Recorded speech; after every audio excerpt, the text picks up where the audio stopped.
এই দেশের সিংহপুরুষ ছিলেন আল্লামা মুফতি ফজলুল হক আমিন রহমাতুল্লাহ। নাম শুনছেন? বাংলার সিংহপুরুষ ছিলেন। আমি হুজুরের 5 বছরের ছাত্র, লালবাগে পড়ছি।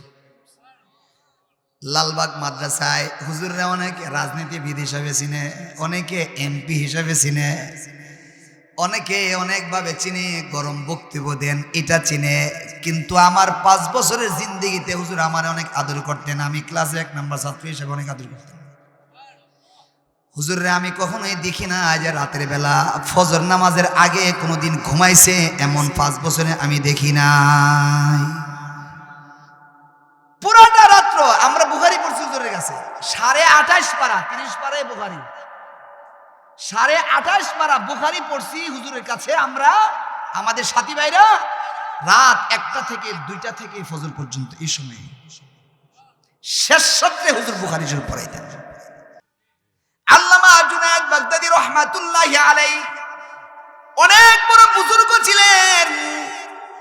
তিনার জিন্দেগীর জীবনের শেষ 30 বছর, তিনার জিন্দেগীর জীবনের শেষ 30 বছর লাগাতার 30 বছর যখন বিছনায় ঘুমাইতে গেছেন, বিছনায় ঘুমানোর সময় তিনি বালিশের মধ্যে মাথাটা ফেলানোর আগে বসা বসা ফিকির করতেন, হিসাব মিলাইতেন, ওজন করতেন যে আমার জিন্দেগির আজকের দিনটা কিভাবে পার করলাম, আমার কোনো কোরআন হাদিসের সাথে সাংঘর্ষিক কোনো কাজ হয়ে গেছে কিনা, কোনো গুনাহ হয়ে গেছে কিনা, অসঙ্গতি কোনো কাজ হয়ে গেছে কিনা। এইভাবে হিসাব মিলায়া যদি অসঙ্গতিপূর্ণ কোনো কাজ চোখে পড়তো, সামনে পড়তো, ক্ষমা যতক্ষণ পর্যন্ত হয়েছে না ততক্ষণ পর্যন্ত মনে করতেন আমি আল্লাহর কাছে মাপ চাবো। মাপ চাইতে চাইতে যখন দিলে সাক্ষী দিত যে মাপ হইছে, তখনই বিছনার মধ্যে শরীর লাগাইতে। এমনিতেই জুনায়েদ বাগদাদী ওনারা ওনাদের জীবনের সময়টাকে মূল্যায়ন করছে। ভাই জুনায়েদ বাগদাদী, হাসান বসরি, বায়েজিদ বুস্তামি, আব্দুল কাদের জিলানী, ইমাম বুখারী, ইমাম মুসলিম, ইমাম শাফি, ইমাম আবু হানিফা, এই নামগুলি শুনছেননি? সবাই শুনছেন? চলে গেছে কত শত শত বছর হয়েছে, এরপর এদের নামটা দুনিয়াতে জিন্দা আছে। ঠিক কিনা বলেন? কিয়ামত পর্যন্ত তাদের নামটা জিন্দা থাকবে। কেন? তারা তাদের জীবনটাকে, সময়টাকে আল্লাহর জন্য বিলীন করেছে। বায়েজিদ বুস্তামি যে সময়ে দুনিয়াতে ছিলেন, যেই দেশ, সেই সময়ের সেই দেশে প্রধানমন্ত্রী, প্রেসিডেন্ট ছিল নি? নাম কি? জুনায়েদ বাগদাদী যেই সময়ে যেই দেশে ছিলেন, সেই সময়ে এই দেশ এমন বড় বড় মন্ত্রী টন্ত্রী ছিল নি? নাম কি? ইমাম বুখারী, ইমাম মুসলিম, ইমাম আবু হানিফা, ইমাম শাফি, বড় বড় ব্যক্তিরা যাদের নাম আমরা কান পর্যন্ত আয়ে, তাদের সময়কালে প্রধানমন্ত্রী, প্রেসিডেন্ট ছিল নি? না, নাম জানেননি? কেন? তারা হয়তো আল্লাহ তাআলার জন্য সময়টাকে ব্যয় করে নাই, নামটাও মুছে গেছে। বলেন, ইতিহাসের পাতা থেকে নামটাও মুছে গেছে। কিন্তু শত শত বছর চলে যাওয়ার পরও ইজ্জতের সামনে আল্লাহ তাআলা ইমামে আজম আবু হানিফা রহমাতুল্লাহি আলাইহি, রহমাতুল্লাহ বলে তাদেরকে সম্মানের সাথে উম্মত এখনো স্মরণ করে। ইমাম শাফি শুধু ইমাম শাফি বলে না, রহমাতুল্লাহি আলাইহি বলে। আব্দুল কাদের জিলানী, বড় পীর আব্দুল কাদের জিলানী শুধু বলে না, রহমাতুল্লাহি আলাইহি বলে। আমার ভাইরা, অনেক বড় বড় পীর বুজুর্গ চলে গেছেন, রহমাতুল্লাহি আলাইহি বলে বলে তাদের নামটাকে স্মরণ করা হয়। তাদের সময়কালে অনেক লোক দুনিয়াতে ছিল, চলে গেছে, কেউ পৃথিবীর নামটা রাখে নাই। ঠিক কিনা বলেন? এই দেশের সিংহপুরুষ ছিলেন আল্লামা মুফতি ফজলুল হক আমিন রহমাতুল্লাহ। নাম শুনছেন? বাংলার সিংহপুরুষ ছিলেন। আমি হুজুরের 5 বছরের ছাত্র, লালবাগে পড়ছি। লালবাগ মাদ্রাসায় হুজুররা অনেকে রাজনীতিবিদ হিসাবে চিনে, অনেকে এমপি হিসাবে চিনে, অনেকে অনেকভাবে চিনে, গরম বক্তব্য দেন, এটা চিনে। কিন্তু আমার 5 বছরের জিন্দেগিতে হুজুর আমার অনেক আদর করতেন। আমি ক্লাসে 1 নম্বর ছাত্র হিসেবে অনেক আদর করতাম। হুজুরে আমি কখনোই দেখি না যে রাতের বেলা ফজর নামাজের আগে কোনোদিন ঘুমাইছে, এমন 5 বছরে আমি দেখি নাই। পুরাটা রাত্র আমরা বুখারী পড়ছি হুজুরের কাছে, 28.5 পারা, 30 পারায় বুখারী, 28.5 পারা বুখারী পড়ছি হুজুরের কাছে আমরা, আমাদের সাথী ভাইরা, রাত 1টা থেকে 2টা থেকে ফজর পর্যন্ত। এই সময় শেষ সত্রে হুজুর বুখারী শরীফ পড়াইতেন। বাংলাদেশে এমন কোনো নজিরই নেই, এজন্য চলে গেছেন। কিন্তু উনার রুহানি সন্তানরা ওনার নামটা এখনো শ্রদ্ধার সাথে স্মরণ রাখে, ঠিক কিনা বলেন? একদিন শাইখুল ইসলাম আল্লামা শাহ আহমদ শফিক, আল্লামা আনোয়ার শাহ সাহেব, আল্লামা আতাউল্লাহ, আল্লামা আতাউর রহমান খান সাহেব কিশোরগঞ্জ বলেন, আরো যত বাংলাদেশে যত বড় বড় উলামায়ে কেরাম চলে গেছেন, তিনাদের যতটুকু সময় আল্লাহ দিয়েছিলেন সময়টুকুকে মূল্যায়ন করছেন। বুখারীর দরসে সময়টা মূল্যায়ন করছেন, নামাজের সময়টা মূল্যায়ন করছেন, ওয়াজ নসিহতের সময়টা মূল্যায়ন করছেন। আল্লাহ দেওয়ার সময়ে সুদ খাইছে না, আল্লাহ দেওয়ার সময়ে ঘুষ খাইছে না, আল্লাহ দেওয়ার সময়ে বেগানা নারীর সাথে ফিস করছে না, আল্লাহ দেওয়ার সময়কে টিভিকে সামনে রেখে বসে রইছে না, আল্লাহ দেওয়ার সময়কে আড্ডায় বয়া বয়া চার্জ তুলের সময় নষ্ট করছে না, আল্লাহ দেওয়ার সময়গুলিকে যতক্ষণ পারছে ততক্ষণ গুনাহমুক্ত সময় কাটাইছে। এই জন্য তাদের নামটা কিয়ামত পর্যন্ত জিন্দা থাকবে, ঠিক কিনা বলেন? আমিও যদি এমন ভাবে কাটাইতে পারি আমার নামও জিন্দা থাকবে, ঠিক কিনা বলেন? এই শাহপুর এলাকার যুবক ভাইরা শোনো, এই যে সাদা দাড়িওয়ালা দেখো, একদিন তারা দুনিয়াতে চলে যাবে, একদিন তারা থাকবে না, চলে যাবে। যুবক বা একদিন এই সমাজের নেতৃত্ব তোমারে দেওয়া লাগবে। তুমি তোমার জীবনটারে এমনে কাটাও যেমনে কাটাইলে তাদের জায়গার মধ্যে তুমি নেতৃত্ব দিতে পারবা। যুবক ভাই, জীবনটাকে এমন ভাবে সাজাও যেমন ভাবে সাজাইলে সমাজ তোমাকে মেনে নিবে। তুমি তোমার জীবনটাকে এমন ভাবে বানায় না যুবক ভাই, এমন ভাবে বানায় না যেমন ভাবে বানাইলে তুমি হাইটা যাইবা, পিছন থেকে তোমার বখাইটা করবে। বখারটা বুঝুন তো, অশৃঙ্খল। তুমি তোমার জীবনটাকে এমন ভাবে বানায় না যে তুমি হাইটা যাইবা মানুষ বলবে ছেলেটা নষ্ট। এমন জীবন বানায় না যেমন ভাবে বানাইলে তুমি হাইটা যাইবা, পিছন থেকে মানুষ কইব ইয়াবা খুর। ইয়াবা বুঝেননি? আমিও দেখছি একবার জেলখানা থাকা অবস্থায়, 11 মাস তো জেল খেটেছি। একবার কইসলাম যে ট্যাবলেট কি একটু দেয়াস না, একটার কইসলাম সারা জীবন তো খাইলে তুই মজুর দেয়ালি না, এরকম দেখতেন হুজুর। আচ্ছা আনতাছি কই আমার তো শরীর কাবুইতেছে, জেলখানা ভিতরে না দেখা আবার যে কোন ফেসে পড়ি উমা সিগারেটের প্যাকেট দিয়ে বুল্লা হুজুর রুম নিয়ে দিকে লাইন গিয়া দেওয়ার পরে দেখছি এটা হিস্টাসি না ট্যাবলেটের মতো। আগে তোর দেখছি না, এটার দামই বলে জেলখানা 500 700 800 টাকা বিয়ে। আজীব জিনিস। আর মানুষ কইছে এটা খাইলে মাদক সেবন, এই খাইতেছে ফুলাফান। সমাজকে বাঁচাও বাঁচাও বাঁচাও। আমাকে এক স্যার বলতেন, ঘরের ভিতরে যদি একটা ইয়া থাকে, কি প্রতিবন্ধী বাচ্চা থাকে, একটা প্রতিবন্ধী বাচ্চার জন্য সর্বোচ্চ মা বাপ ভাই বোন কষ্ট করে, প্রতিবন্ধী বাচ্চা পর্যন্ত। আর সমাজে যদি একটা মাদক্যা থাকে, মাদক্যা বুঝেননি, একটা মাদক্যা যদি থাকে পুরো সমাজ নষ্ট করে নেবে, ঠিক কিনা বলেন? একটা মাদক্যা থাকলে পুরো এলাকা শেষ। আমার ভাইয়েরা, যুবক ভাই, জীবনটারে এমন ভাবে কাটায় না পিছন থেকে মানুষ কইব মাদক খুর, মাদক ব্যবসায়ী, অনেকে খানা, জেলখানা দেখছি খানা, হেরা সাপ। এটা আমাদের গর্বের দন। পিছন থেকে মানুষ বলবে এটা আমাদের সমাজের সোনার ছেলে, পিছন থেকে মানুষ তোমাকে বাহাবা দেবে, পিছন থেকে মানুষ তোমার প্রশংসা করবে। মুরব্বী বাবারা সমাজটা এমন ভাবে চালায়েন যাতে করে মরার পরে মানুষ আপনারে বালা কয়। মরার পরে যেন এমন না হয় যে মরছেন আর মানুষ কয় মরছে ভালো হয়েছে, এর জুলুমের ঠেলায় বাঁচছি না, এমন যেন না হয়। ঠিক কিনা বলেন? এই কবি নজরুলের সেই কথা মনে রাখেন, আমি সব জায়গায় বলি, মাঝে মাঝে বলি। কবি নজরুলের সেই কথা মাথায় রাখেন, যেদিন তুমি এসেছিলে ভবে, কেঁদেছিলে তুমি, হেসেছিল সবে, এমন জীবন করো হে গঠন, মরিলে হাসিবে তুমি, কাঁদিবে ভুবন।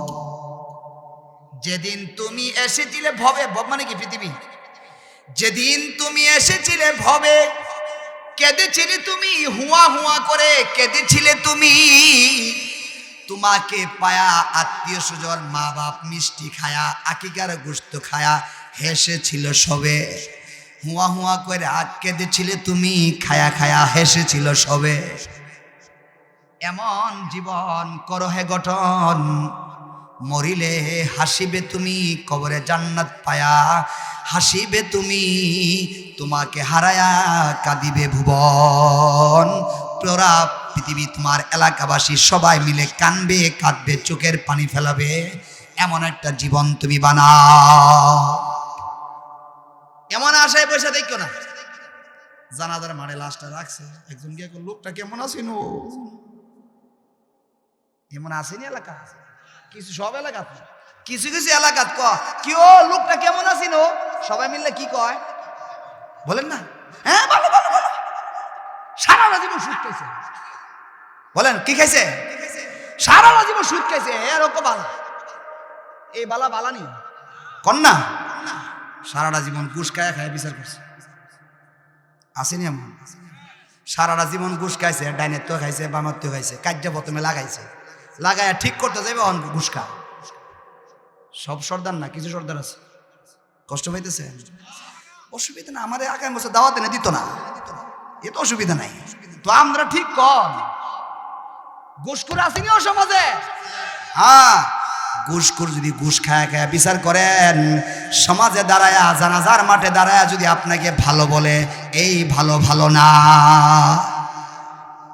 জমিনে ক্ষেত করে যায় খালি লাইল কাটতেলা, কি কাটতেলা লাইল হালে প্রতি বছরই 2-4-5 ইঞ্চি কমাই বাড়াইলা, হের ক্ষেত বাড়া, হেমা তাহলে লাইল ঠেলে নিজের অর্ধেক টাকা আড়ে উড়াই আবার হে পাশে না থয়, ঠিক কিনা? এমন ভাবে লাইল কাটন না ফাটি। মনে রাখেন, আপনাকে জানাজার মাঠে ভালো বললে আপনি জীবনও ভালো হইতেন না, কেন কোরআনে বলছে হাসরের ময়দানে যেই জমিনটা চুরি করছো, এই জমিনটা গলার মধ্যে কান্দ উঠাইয়া দেবে। মানুষ দেখবে জমিন চুর, বলেন কি চোর, জমিন চুরি করে নিছে, এ গরু চোর আসেনি, গরু চোর, এ গরু চোর শুনে রাখো, সারা জীবন গরু চুরি করছে, জানাজার মাঠে কোথাও ভালো আছে, তুমি ভালো ভালো না। মেশকাত শরীফের এক হাদিস আছে যে গরু চোর যে করছে, কান্দের মধ্যে গরু দিয়ে দিবা, ওটা হ্যাম্বা হ্যাম্বা করবো, ঠিল ভালাই থাকতো না, লাইগা থাকবো আঠার মতো, হ্যাম্বা হ্যাম্বা দিক হাসর ময়দানে, ও তুমি গরু চুরি করছিলা। আমার ভাইয়েরা সাবধান সাবধান, জানাজার মাঠে ভালো বললে এটাই ভালো না, বরংস ভালো, হ্যাঁ কিছু লোক তো ভালো আছে, আর মারা যাওয়ার পরে ঘরে ঘরে, দোকানে দোকানে, রাস্তায় রাস্তায়, মোড়ে মোড়ে তোমার জন্য সুখ বার্তা দিচ্ছে, বলতেছে আমাদের এলাকা সোনার মানুষটা চলে গেছে। তোমার যদি পিছনে পিছনে জায়গায় জায়গায়, পাড়ায় পাড়ায়, সমস্ত জায়গায় তোমার প্রশংসা হয়, বুঝতে হবে তুমি আসলেই ভালো ছিলা। জানাজার মাঠে শুধু ভালো না, এটা কোনো ভালো না, লুকালয়ে লুকালয়ে ভালো বললে এটা হলো আসল ভালো। আমার ভাইরা, সময়টাকে মূল্যায়ন করে কাটান, সময়টাকে মূল্যায়ন করে কাটান। বাইজিদ বুস্তামি, জুনায়েদ বাগদাদি রহমাতুল্লাহ আলাইহি সহ বড় বড় না, তেনাদের সময়টাকে মূল্যায়ন করছেন, আল্লাহ তাআলা তাদেরকে দামি বানায় দিয়েছেন। দুনিয়া থেকে চলে যেতে হবে, দুনিয়াতে থাকা যাবে না, থাকা যাবে না, কেউ থাকতে পারে নাই, দাদা পরদাদা পরদাদা কেউ থাকতে পারে নাই, আমিও থাকতে পারবো না, আমাকেও চলে যেতে হবে। এই কথাটা মাথায় রাখবো, আমাকে তো চলে যাওয়াই লাগবে, থাকতে পারবো না, আমাকে তো চলে যাওয়াই লাগবে, থাকতে পারবো না। যেতেই যেতে হবে, এমন ভাবে যেতে চাই যাতে করে আমার রব আমাদের প্রতি সন্তুষ্ট থাকে। এই কথাটা মনে থাকবনি, ঘরে ঘরে টিভিলে লেখা রাখতে হইব। আমার মরণটা যেন এমন অবস্থায় হয় যে অবস্থায় হইলে আমার রব আমার প্রতি সন্তুষ্ট থাকে। রবের অসন্তুষ্টি নিয়ে কবরে যাওয়া যাবে না। আমার কষ্ট হইতেছে। উমর রাদিয়াল্লাহু তাআলা আনহু কেমন সাহাবী ছিলেন? এক নাম্বার খলিফাতুল মুসলিমিন ছিলেন, মুসলমানদের দ্বিতীয় খলিফা ছিল। দুই নাম্বার রাসূল করিম যখনই কথা বলতেন আবু বকর ওমরকে নিয়ে তখন এইভাবে বলতেন, দাখালতু আনা আবু বকর ওমর খরাজতু আনা আবু বকরিন ওয়া ওমর। আবু বকর ওমরকে সঙ্গে নিয়ে বলতেন, আমি গেলাম, আমি গেলাম, আমি খাইলাম, আমি প্রবেশ করলাম, আমি বের হইলাম, এমনভাবে দুজনকে সাথে রেখে কথা বলতেন। দুই নাম্বার তিন, 10 জন সাহাবাকে দুনিয়াতে থাকা অবস্থায় 10 জন সাহাবীকে সুসংবাদ দিয়েছেন। এর মধ্যে ও উমারু ফিল জান্নাহ, উমরকেও জান্নাতে বলে সুসংবাদ দিয়েছেন। 3 নাম্বার 4, রাসূল করিম সাল্লাল্লাহু আলাইহি ওয়াসাল্লাম মেরাজের রাতে জান্নাত পরিদর্শন করতে গেছেন। জান্নাত পরিদর্শন করতে যায় রাসূল করিম সাল্লাল্লাহু আলাইহি ওয়াসাল্লাম বলেন, আমি যখন জান্নাত পরিদর্শন করতে গেলাম জান্নাতের মধ্যে যায় সুন্দর একটা বালাখানা দেখতে পাইলাম। বালাখানাটা এমন ছিল বাইরে থেকে ভিতর দেখা যায়, ভিতর থেকে বাইরে দেখা যায়, কাচের তৈরি, সীসার তৈরি, খুব সুন্দর। আল্লাহর হাবিব বলেন, আমি আল্লাহকে জিজ্ঞাসা করলাম, ওগো আল্লাহ, জান্নাতের মধ্যে এই বালাখানাটা আপনি কার জন্য বানাইছেন? আল্লাহ বলেন, হাবিব, এই বালাখানাটা আপনার সাহাবী খলিফাতুল মুসলিমিন, আপনার সাহাবী উমরের জন্য আমি বালাখানাটা বানাইছি।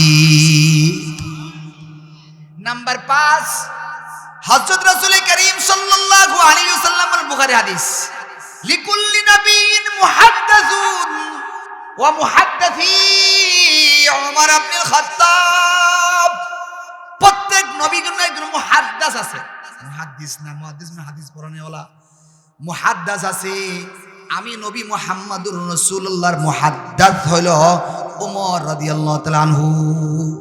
মুহাদ্দাস বুঝছেন না?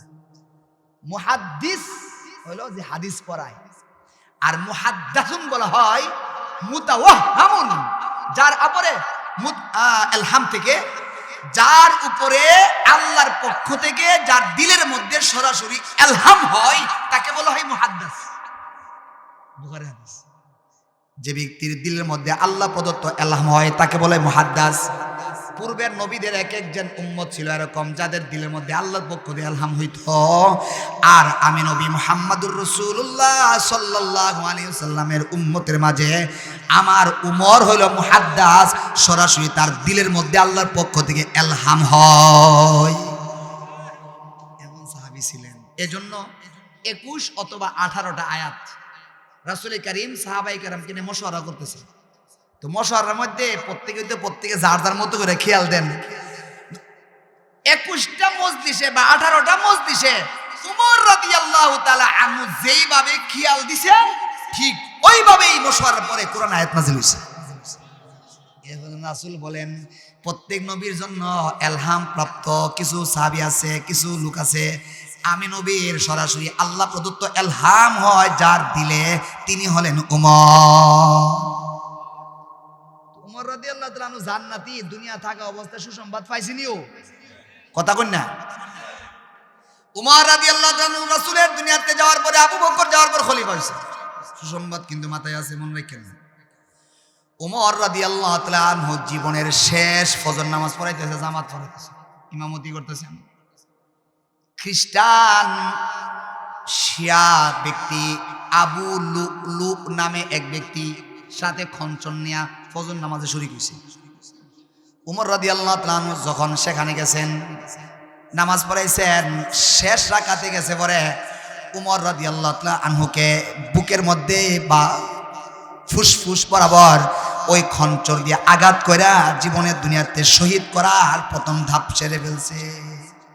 এমন এক আঘাত করছে, এই আঘাত থেকে সাইরা উঠে নেন, এই আঘাতে তিনি দুনিয়াতে শহীদ হয়েছেন। তো উমর রাদিয়াল্লাহু তাআলা আনহু আঘাতপ্রাপ্ত হয়েছেন, সাহাবায়ে কেরাম আসতেছে, আর ওনাকে চাটিতে শোয়াই দেওয়া হইল। উমর রাদিয়াল্লাহু তাআলা আনহু খুব পেরেশান, চেহারা খুব পেরেশান, মনে হইতেছে যেন অনেক ক্লান্ত। সাহাবায়ে কেরাম আসতেছেন, দেখতেছেন এমত অবস্থায় হযরত হাসান রাদিয়াল্লাহু তাআলা আনহু আসছে, নবীজির নাতি আলী রাদিয়াল্লাহু তাআলা আনহু বড় ছেলের নাম হাসান, ছোট ছেলের নাম হুসাইন। হাসান ইবনে আলী আসছে, আসার পরে বিমর্ষ অবস্থা দেখা হাসান ইবনে আলী রাদিয়াল্লাহু তাআলা আনহুমা বলেন, এ খলিফাতুল মুসলিমিন উমর, আপনি তো সব সময় দোয়া করতেন, আল্লাহুম্মা রযুকনি শাহাদাতান ফি সাবিলিক ওয়াজআল মাউতি ফি বালাদি রাসূলিক। আপনি না সব সময় দোয়া করতেন, ওগো আল্লাহ আপনার রাস্তায় আমাকে শহীদি মর্যাদা দেন। আরেকটা দোয়া করতেন, রাসূলের শহর মদিনায় আমার মরণ দেন। এই দুইটা দোয়া তো আপনি সবসময় করতেন। আল্লাহ তাআলা তো মনে আপনার দুইটা দোয়াই কবুল করছে। আপনি বিমর্ষ অবস্থা দেখা যায় কেন, কাঁদতেছেন কেন, ক্লান্ত কেন, চিন্তিত কেন? বুঝছেন? এরপরে মূল কথাটা লন। উমর যায়েন না ভাই, শেষ করে দিন। উমর রাদিয়াল্লাহু তাআলা আনহু বলেন, সাহাবা আজমাইন বলেন, হাসান ইবনে আলী যখন এই কথাটা বলছেন, বলার সঙ্গে সঙ্গে হযরত উমর যে জবাবটা দিবেন, এই জবাবটা আমাদের খুব জরুরি। উমর রাদিয়াল্লাহু তাআলা আনহু বলেন, হাসান আমি দুনিয়াতে চলে যাইতেছি, তোমাদেরকে ছাইরা চলে যাব, এই জন্য আমার এক সেকেন্ড আমি চিন্তা করি না, সামান্য চুল পরিমাণও এজন্য আমি ব্যতীত না। আমি আল্লাহর কাছে শুকরিয়া আদায় করি, মদিনায় হয়তো আমি মরব আর কাফেরের হাতে আঘাতপ্রাপ্ত হয়েছি, শাহাদাতের মর্যাদা পাবো, ঠিক আছে, কিন্তু এই মুহূর্তে আমি দুনিয়া থেকে বিদায় হওয়ার মুহূর্তে আমি পেরেশানিতে আছি। এই সময়টায় আমার রব আমার প্রতি সন্তুষ্ট আছে কিনা? যে উমর জান্নাতের সুসংবাদ তার কানে আছে, যে উমরের কাছে এই মিশকাত শরীফের হাদিস তার কানে আছে, রাসূল বলেছেন যে আমার জন্য জান্নাতে বালাখানা তৈরি আছে, আমাকে মুহাদ্দাস বলা হয়েছে, আমাকে দেখলে শয়তান পালায়ে যেত।